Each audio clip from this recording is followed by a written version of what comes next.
Bonjour. Bonjour.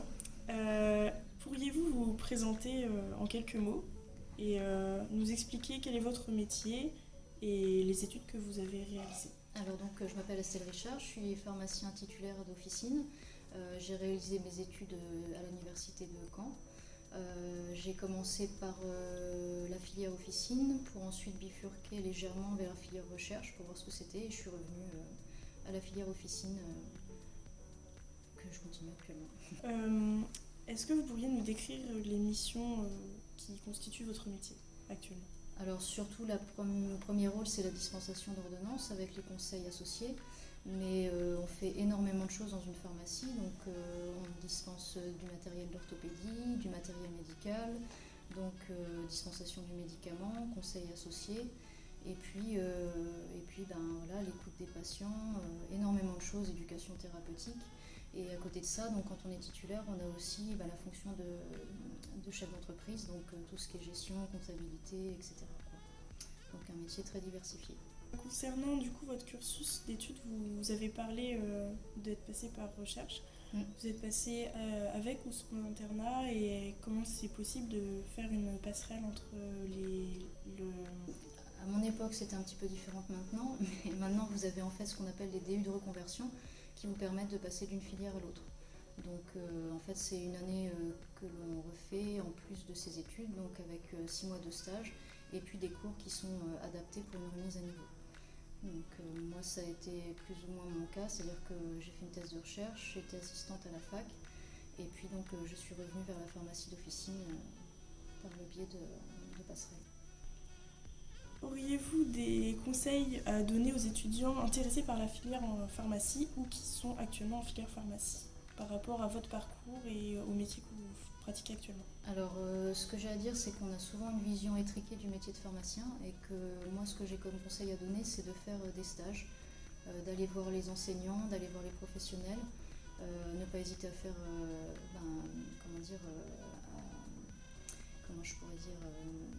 faire des stages supplémentaires, des journées par-ci par-là pour voir la diversité du métier parce qu'en fait, quand on commence, on est à milieu de connaître toutes les possibilités et moi la première, c'est en faisant des stages que j'ai découvert toutes ces possibilités-là.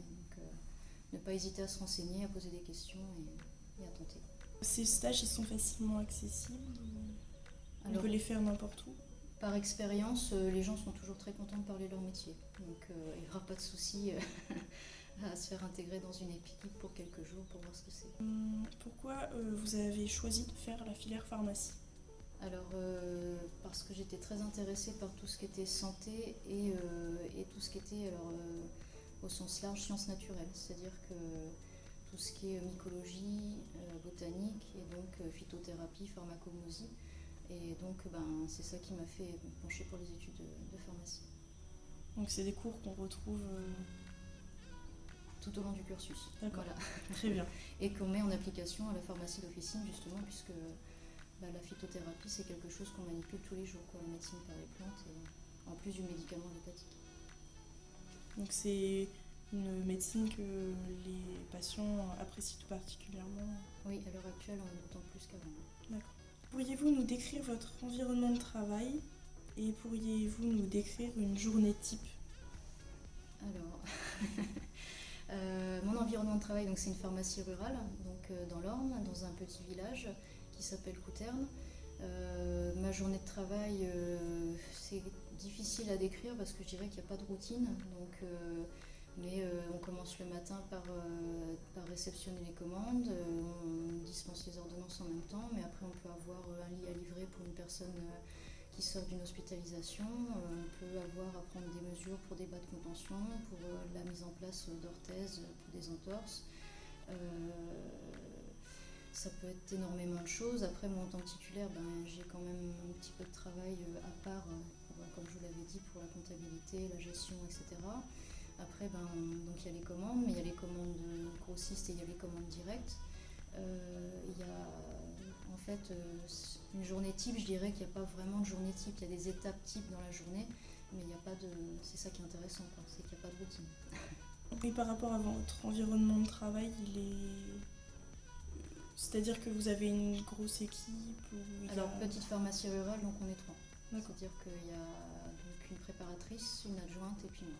Donc l'adjointe, c'est une pharmacienne qui... Diplômée, thésée, qui me seconde et qui a même de me remplacer pour les congés ou si je pars en formation ou si je viens donner des cours comme je fais en ce moment. Donc c'est possible d'avoir une pharmacie, de travailler en officine sans avoir une pharmacie. Actuellement, il est possible d'être pharmacien non titulaire du coup. Ah oui, pardon, mais j'avais pas compris. Donc, en fait, il y a quand on est pharmacien diplômé et thésé, en fait, il y a 2 postes, je dirais presque 3 postes qui s'offrent à la personne. C'est les remplacements. Donc là, on va d'une pharmacie à l'autre en fonction des demandes. Il y a pharmacien adjoint où là, effectivement, on seconde le titulaire et puis le titulaire qui est donc propriétaire de la pharmacie. Concernant vos horaires de travail, comment est-ce que ça fonctionne quand on est titulaire d'une pharmacie ? Alors quand on est titulaire, il y a les horaires d'ouverture. Donc en général, c'est de l'ordre de 9h, midi et demi, 14h, 19h ou plus. Ça dépend des situations. Il y en a qui sont ouverts en continu. Après, il y a les services de garde, donc de nuit et de week-end. Et puis après, il y a un petit peu plus d'heures à côté pour justement tout ce qui est gestion d'entreprise. Selon vous, quels sont les avantages et inconvénients de votre profession actuellement ? Moi, les avantages que j'y vois, c'est que c'est vraiment pas routinier. C'est quand on est titulaire, c'est sa propre entreprise, donc on en fait ce qu'on en veut, c'est-à-dire que on a un métier qui est vraiment intéressant, donc on peut se diversifier énormément. Donc pour moi, c'est vraiment de ce point de vue-là, c'est un métier qui n'est pas, dont je me lasse pas. Après, les inconvénients, si je veux rester objective, peut-être les horaires. Ce sont des horaires de commerçants, donc ce sont des plages horaires assez étendues. Et puis, encore une fois, on reste objectif parce que voilà, quand on fait ce métier, on sait à quoi s'attendre. Il y a les gardes aussi, il faut savoir qu'il y a des gardes de nuit, des gardes de week-end. Donc, effectivement, c'est peut-être les inconvénients, je dirais, mais c'est des inconvénients qu'on trouve dans tous les métiers. Donc, voilà, quand le métier est intéressant, ça passe au-dessus. Ces gardes, elles sont fréquentes ou... Alors ça dépend de dans quelle région on se situe. Ça dépend du nombre de pharmaciens qui font partie du tour de garde. Il y a des pharmaciens, ça devient très rare maintenant, qui n'ont pas de garde parce qu'ils sont très éloignés, donc ne peuvent pas intégrer un système de garde. Nous, on est 11 pharmaciens, donc ça reste gérable. Nous, ça nous fait à peu près 4 à 5 week-ends par an et une garde tous les 15 jours, une garde de nuit tous les 15 jours. Donc quand je parle d'inconvénients, c'est quand même relativement souple. Donc cette garde, c'est une obligation de présence pendant toute la journée et la nuit. Voilà, c'est ça. C'est-à-dire qu'on reste à travailler dans l'heure de midi et à la fermeture de la pharmacie, on est de garde jusqu'au lendemain matin, réouverture de la pharmacie. Est-ce que vous auriez un mot à dire aux étudiants en première année de santé et aux lycéens, tout particulièrement sur pourquoi la filière pharmacie pourrait les intéresser ? Alors déjà, c'est le monde de la santé, donc c'est très particulier, c'est vraiment quelque chose d'intéressant. Il faut avoir envie de prendre soin des gens et ça, c'est la première chose. Et pourquoi pharmacie en particulier ? J'aurais tendance à dire que c'est un métier qui est tellement diversifié que moi, je l'ai découvert très tôt qu'en fait, avec ce diplôme, on peut faire énormément de choses et donc ça touche à tout, ça touche à la chimie, à la pharmacologie, aux sciences naturelles. C'est vraiment un métier qui est vraiment très diversifié. Donc voilà, si on est curieux et si on a envie de prendre soin des gens, c'est parfait. Vous avez parlé de formation tout à l'heure. Est-ce que c'est des formations obligatoires ? Est-ce que c'est régulier ? Alors en fait, chacun entre guillemets décide de ses formations. On a le choix dans tout un panel de formations. Il y a différents organismes qui proposent ces formations-là, mais on a une obligation régulière de formation.